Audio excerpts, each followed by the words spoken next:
In this particular, we are going to discuss about the complexity of medical tourism. You need to understand that medical tourism is a very complex industry.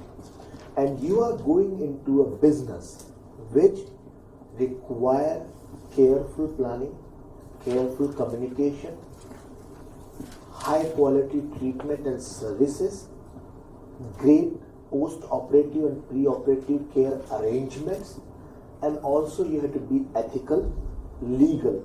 Also you have to be culturally sensitive to the patient. If the patient is coming from Africa, this is what you missed. If the patient is coming from Africa or Middle East, you have to be culturally sensitive for them, right? So medical tourism is a very complex industry. Hence, we have to create a product. What we have to do? We have to create a product that satisfy all this complexity. We have to make it easy for the patient. Let me just get you on this thing. Let's put it here, right? You need medical attention. There is something, either it's not available in the country, either it is costly, it is not accessible, it is not available, or some factors are there. Then you look for the option outside of in home country and outside abroad, right? Then once you look for services abroad, you look for the healthcare provider, understand the cost, quality related issues, understand issues which are pre-operative, post-operative, and what if something unexpected will happen, who's going to handle it. Once you find a destination, you know that there is a travel plan, tourism plan, concierge services, here legal document, medical record, exchange and all. List is actually very big. This signifies two things. This particular slide signifies two things. Can you tell me what two things I'm trying to say through this one? And it's very important, by the way. Very important. Let me put it in another way. Businesses provide solutions, right? And for solution, what needs to be there? A problem needs to be there. You can't provide a solution if there is no problem. So if you want to start your business, your services are solution. Simple. And solution could only come when there is a problem. What are these things? These are problems. And now he is a businessman. So how he looks at it? Opportunities. This is the most beautiful fundament of any business. No matter whether you are in medical tourism or a healthcare or any, the moment you say business, what you look into is not the services. You look into it the problems.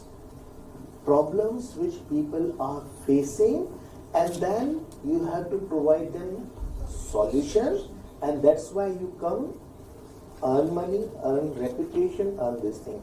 These are touch points for the facilitators. This is what you are going to do. A patient needs travel arrangement, visa arrangement, medical arrangement, money exchange and everything. These are his problems. The more wonderful solution you create, more wonderful business you create for yourself. You are not in a business of just taking a patient and putting into the hospital. That is not the business. Business is all about this, right? So as a startup, someone asked me, what are the steps of the startup? These are the steps. If a patient comes to you and he asks you that what is the quote of the knee replacement, how much you charge it, how you reply them now? You reply them that the cost is $10,000, but we do take care of what? A, B, C, D, E. Unless you put all these options, I'm taking mark here in the startup, because unless as a startup, if you do not understand this thing, if you do not understand problem, you're not going to provide the solution. And if you're not providing the solution, you're not going to be in business. Keep in mind, no business can ever run without providing solution in which a patient or a trader understand and think that he is also winner. So you are a winner by taking the money, but a patient should also feel that he won the deal by getting what he wanted in paying less amount of the money. If I had to ask you the value of this thing, how much you would say that? What would say about this value of this? Depends on my need. When my need is great, it's not. There is difference between value and cost. Do you know the difference? There is a difference between value and cost. This particular device cost me 10,000 rupees. But is the value of this device? No. Value equal to benefits minus cost. So we are talking about benefit minus cost. Again, no matter what business you are in, unless you provide the benefit to the consumer, you cannot provide the solution or profit. But what is the cost to the consumer? Is it only that the money he is paying? If this product is available next door to me, my cost is same.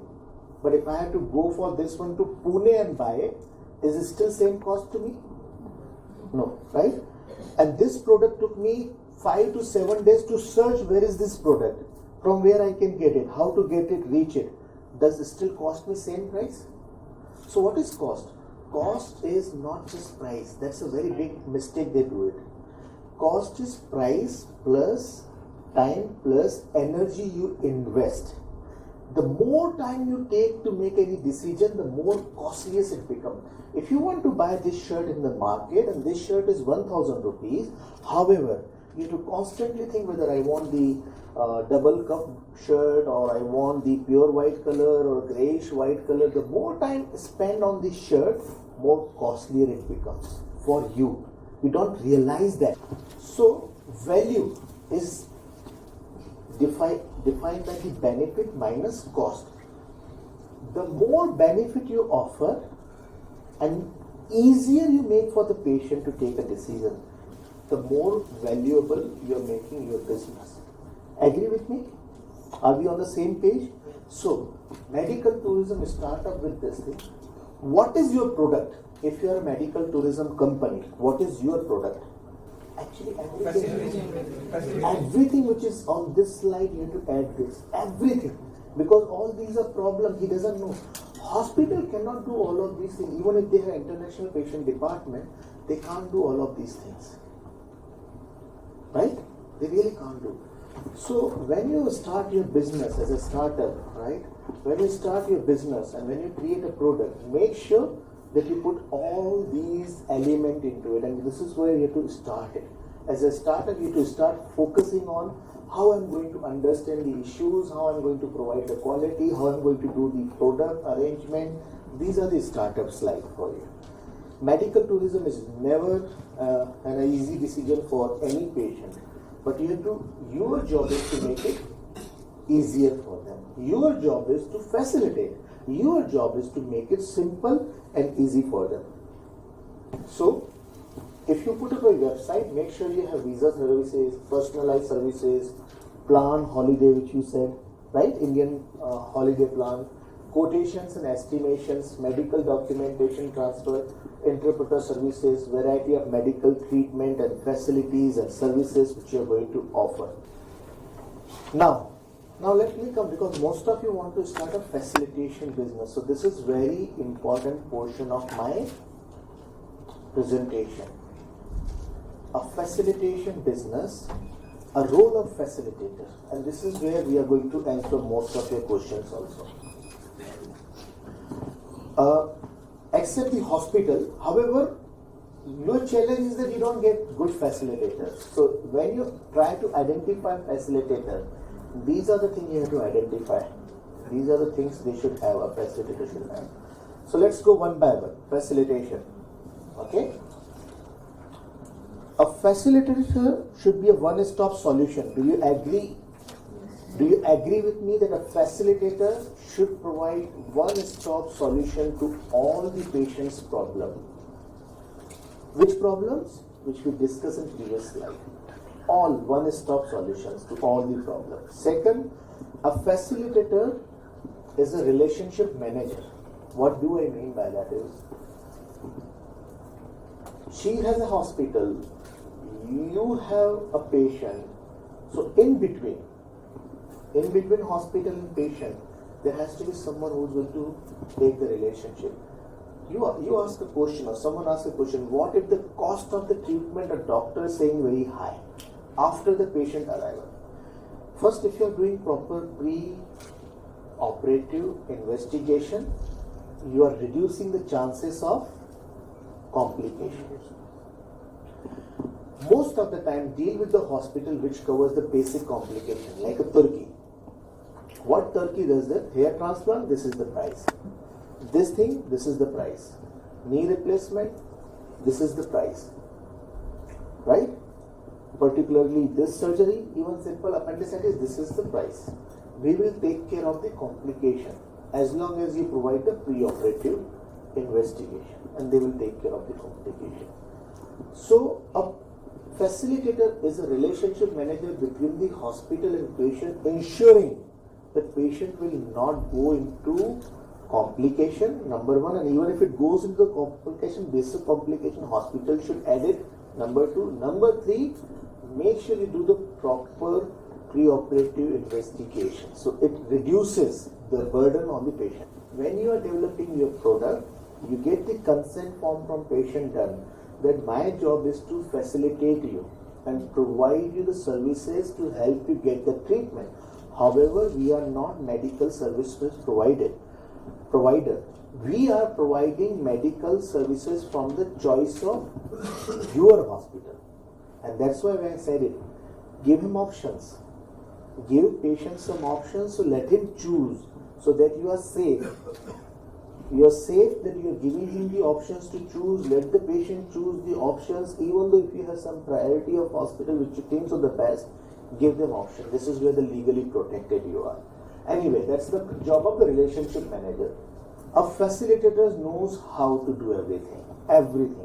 Arranging from the transport, arranging from the visa, arranging from the this thing. A facilitator should know everything about hospital where he is referring. What if the hospital has a criminal record, or if the hospital was having certain or particular doctor had a criminal record, or doctor is not even licensed enough, and you are still referring to that doctor. If the doctor was suspended by IDA, Indian Dental Association, but doctor is still practicing without the license. Hospitals are getting tired of, because everyone is saying I'm big facilitator. Did you face this problem? And only if you have 5-10 patients which you are given to the hospital, then you can tell them, okay, now let's sign the MOU, right? If you are established player and all, but for a new player, it is very difficult to get MOU signed from the big organization. I understand that your hospital is signing, but you will be also getting hundreds of requests and picking 2 and 3 only. So a startup will have a hard time to come to you, right? So you have to find a way out here. You have to communicate. You have to make your nice profile. Make sure the first few patients are non-profitable patient for you. You invest money into getting few patients. First few patients, you develop your case study. You do nice video recording. You do nice case study, and then you approach the hospital that I want a proper MOU signed. You can also send an email to them in advance MOU. As long as you have patient, I think so hospital are accepting it, right? So if a facilitator is involved in between, a facilitator can negotiate with the hospital or at least arrange a second opinion for the patient. Please make a serious note in your business. If you are providing medical treatment and facilitation services, only collect money for the facilitation services. Never ever take money for the medical treatment. Let the hospital collect the medical treatment. If you are collecting money for the medical treatment, then what happens? You are liable for all the outcome of the medical services, even neglected, non-neglected, whatever problems happen in the hospital, you are liable. So one thing you be very clear that do not collect medical fees from the patient. You have rights to collect the transport, travel, concierge, pickup, arrangement, and remember, whatever collection you are doing, be responsible for those services. Don't say that I collected money and then someone will go and pick up the patient. You be responsible for that. If you have got the consent signed, that hospitals will definitely ask you to sign the consent. It's the facilitator which does the mistake of not collecting the consent form from the patient.